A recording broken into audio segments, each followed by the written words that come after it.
আজকে যে নিউজটার জন্য মার্কেট 2%-এর বেশি ফল করেছে আমরা প্রত্যেকে এখন জেনে গেছি যে ডোনাল্ড ট্রাম্প বলেছে যে ইরানের সাথে আর কথাবার্তা বলে লাভ নেই, সিজ ফায়ার ওভার, আমরা আবার অ্যাটাক করব। এই কথাটা বলেছে এখন। এটাও বলেছে যে আজকে রাত্রের মধ্যেই আমরা বিরাটভাবে অ্যাটাক করব। তো এখন এই যে একটা কমেন্ট্রি করে দিল, আমাদের মার্কেট 2% পড়ে গেল। মানে আবার সেই প্যানিক সিচুয়েশন, আবার সেই যুদ্ধের ব্যাপার যে হরমুজ বন্ধ হতে পারে, আমাদের আবার সেই গ্যাসের সাপ্লাই, যেগুলো এনার্জির সাপ্লাইগুলো রয়েছে সেগুলো আবার ডিস্টার্ব হতে পারে, বা ওয়ারের সিচুয়েশন, সেখানে ইউএস যদি ডাইরেক্টলি ইনভলভ হয় তাহলে সেক্ষেত্রে সেটা পুরোটা ইকোনমির ক্ষেত্রে সেটা একটা প্রবলেম্যাটিক ব্যাপার চলবে। তো এতদিন ধরে তো মার্কেটে প্যানিক সিচুয়েশন ছিলই, যুদ্ধের একটা ব্যাপার ছিলই, তারপরে আবার ভালোর দিকে যখন যাচ্ছিল, মার্কেট রিকভার করছিল, হঠাৎ করেই আবার সেই সিজ ফায়ার ওভারের একটা গল্প।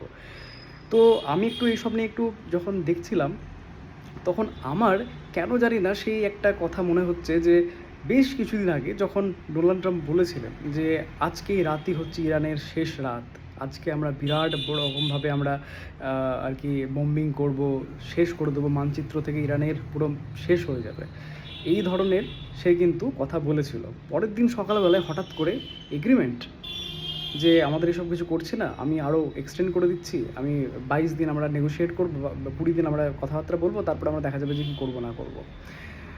তো দেখুন, ডোনাল্ড ট্রাম্প এমন একটা ক্যারেক্টার যে পাল্টি খেতে পারে খুব তাড়াতাড়ি, আজকে একটা কথা বলছে, কালকে অন্য একটা কথা বলছে। তো ডোনাল্ড ট্রাম্পের কথার ওপর ভরসা করে নিজের রাত্রের ঘুম নষ্ট করবেন না। এটা হয়েছে কেননা শর্ট টার্ম বেসিসে মার্কেট রিয়্যাক্ট করে। আগামীকালকে যদি ও বলে যে ভাই সব ঠিক আছে, আমরা আবার কথাবার্তা এগোচ্ছি এবং এটাই ফাইনাল টাইম, এমন যদি কিছু কথাবার্তা বলে, তাহলে দেখবেন আবার মার্কেট রিকভার করতে শুরু করে দিয়েছে। তো রাত্রে ঘুম নষ্ট করে তো লাভ নেই, ঠিক কিনা? দ্বিতীয় যে জিনিস সেটা হচ্ছে যে ইউটিউবে আমি অনেক ভিডিওস দেখতে পাচ্ছি, সেখানে অনেকেই বলছে যে আবার সেই মার্কেটে ফল আসবে, একটা গ্যাপ একটা রয়েছে, সেই গ্যাপটাকে ফিল করতে মার্কেট আসতে পারে, এবং যখন সেই মার্কেট যে লেভেল থেকে রিকভার করেছিল সেখানে দেখবেন একটা গ্যাপ ছেড়ে গেছে, সেই গ্যাপটাকেও ফিল করতে মার্কেট আসতে পারে, সেই কারণে এই সেট আপ তৈরি হচ্ছে। তো মার্কেট কোনো না কোনো কারণের জন্য গ্যাপ ফিল করতে আসে, আর সেই কারণটা এখন এই কারণ যে কারণে মার্কেট পড়ছে। তো দেখুন, একটা থিওরি কি যে সব সময় যে মার্কেট গ্যাপ ফিল করে চলে, দ্যাট ইজ রং।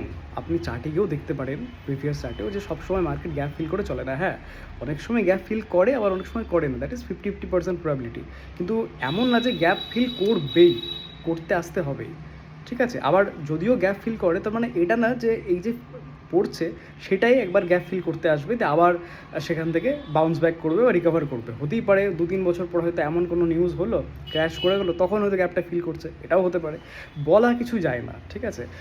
কিন্তু একটা বিষয় সেটা হচ্ছে যে আপনি যে স্ট্র্যাটেজি ইউজ করে বিনিয়োগ করুন না কেন, যেটাই আপনার সেট আপ থাকুক না কেন, যাই হোক না কেন, আপনার যেটা trading style, trading set up, সেটা আপনি ফলো করবেন।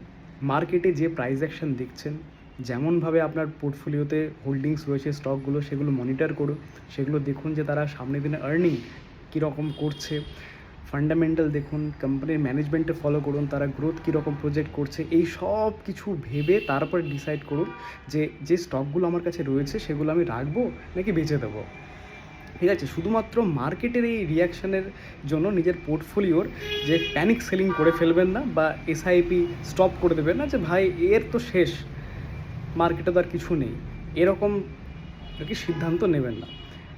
আমি শুধু একটাই রিকোয়েস্ট করব যে ডোনাল্ড ট্রাম্প যাই কিছু বলুক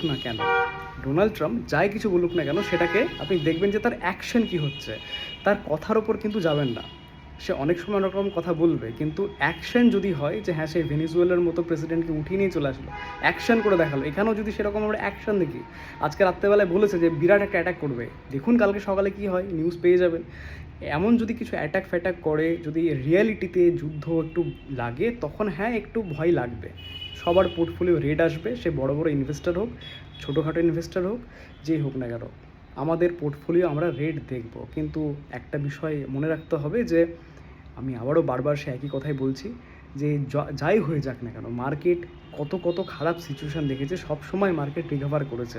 একটা আমি ভিডিও বানিয়েছিলাম যেখানে আপনাকে জানিয়েওছিলাম যে 7 বছরে এমন যদি আমি দেখি রোলিং রিটার্ন হিসেবে, তাহলে মার্কেট সব সময় পজিটিভ রিটার্ন দিয়েছে 7 বছরে, ঠিক আছে? সেটা অনেকটা বড় সময়, আমি সেটা মানছি, সেটা অনেকটা বড় সময়, কিন্তু আমি তো আপনাকে এইটা বলার চেষ্টা করছি যে আমরা কখনোই ইম্পালসিভ ডিসিশন নেব না যে ভাই কিছু একটা হয়ে যাচ্ছে তার এতে আমরা সঙ্গে সঙ্গে আমরা লস বুক করে দিই, বা যে স্টকগুলো রয়েছে সেগুলো বুক করে দিই, যা প্রফিট আছে ভাই দেখে নিই বুক করে দিই, এরকম করব না।